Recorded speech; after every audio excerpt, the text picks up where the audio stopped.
Hello hi అండి, welcome to Kranthi cuisine cooking channel. ఈరోజు మనం వాటర్ మిలన్ ఐస్ క్రీమ్ తయారు చేసుకోబోతున్నామండి. దీనికోసం జస్ట్ 3 ఇంగ్రీడియంట్స్ ఉంటే చాలు. అలాగే మనం మిక్సీ జార్లో చాలా ఈజీగా తయారు చేసుకోవచ్చు. ఇంకా టేస్ట్ అయితే సూపర్గా ఉంటుందన్నమాట. ప్రతి ఒక్కరూ ట్రై చేయొచ్చు ఏ ఫుడ్ కలర్స్ లేకుండా. ఇప్పుడు తయారీ విధానం వచ్చేసి ముందుగా ఒక వాటర్ మిలన్ తీసుకొని దానికి మధ్యలో కట్ చేసుకున్న తర్వాత ఎరుపు రంగులో ఉన్న కలర్ అంతా తీసుకొని మిక్సీ జార్లో వేసుకోండి. నేను ఇక్కడ గింజలు తీయడం లేదు, దీంట్లో గింజలు చాలా తక్కువగా ఉన్నాయి. ఒకవేళ ఎక్కువగా ఉంటే గింజలు తీసుకొని ముక్కలు ముక్కలుగా కట్ చేసుకొని వాడుకోండి. అలాగే ఈ ముక్కని రౌండ్ షేప్లో కట్ చేసుకొని అలాగే అడుగు భాగంలో ఇలా కట్ చేసుకొని పెట్టుకోండి. ఇప్పుడు మనం మిక్సీ జార్లో వాటర్ మిలన్తో పాటు 1 cup fresh cream, 1 cup condensed milk వేసుకోండి.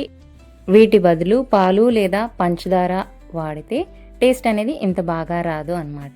ఇప్పుడు మనం కట్ చేసి పెట్టుకున్న పుచ్చకాయ ముక్కలు మనం మిక్సీ పట్టుకున్న వాటర్ మిలన్ జ్యూస్ వేసుకొని ఇలాగే ఒక నైట్ అంతా ఫ్రిడ్జ్లో పెట్టుకోండి. అలాగే ఇలా మౌల్స్ ఉన్నా కూడా ఈ మౌల్స్లో వేసుకోండి.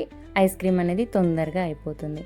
దీంట్లో 2 పిక్స్ పెట్టుకొని ఒక 2 గంటలు ఫ్రిడ్జ్లో పెట్టుకున్నా సరిపోతుంది. ఇప్పుడు రాత్రంతా ఫ్రిడ్జ్లో పెట్టి తీసుకున్న పుచ్చకాయని కట్ చేసుకోవాలి. ఫస్ట్ ముక్క కట్ చేసుకోవడం అయితే కష్టంగానే ఉంటుందండి, చూసి జాగ్రత్తగా కట్ చేసుకోండి. అలాగే వీటిని ఇలా చిన్న చిన్న ముక్కలుగా కట్ చేసుకోండి. టేస్ట్ అయితే సూపర్గా ఉంటుంది. అలాగే మౌల్స్లో పెట్టినవి కూడా తీద్దాం. ఇవి తీయడానికి కూడా చాలా ఈజీగా వస్తాయి, పిల్లలకు తినడానికి కూడా ఈజీగా ఉంటుందన్నమాట.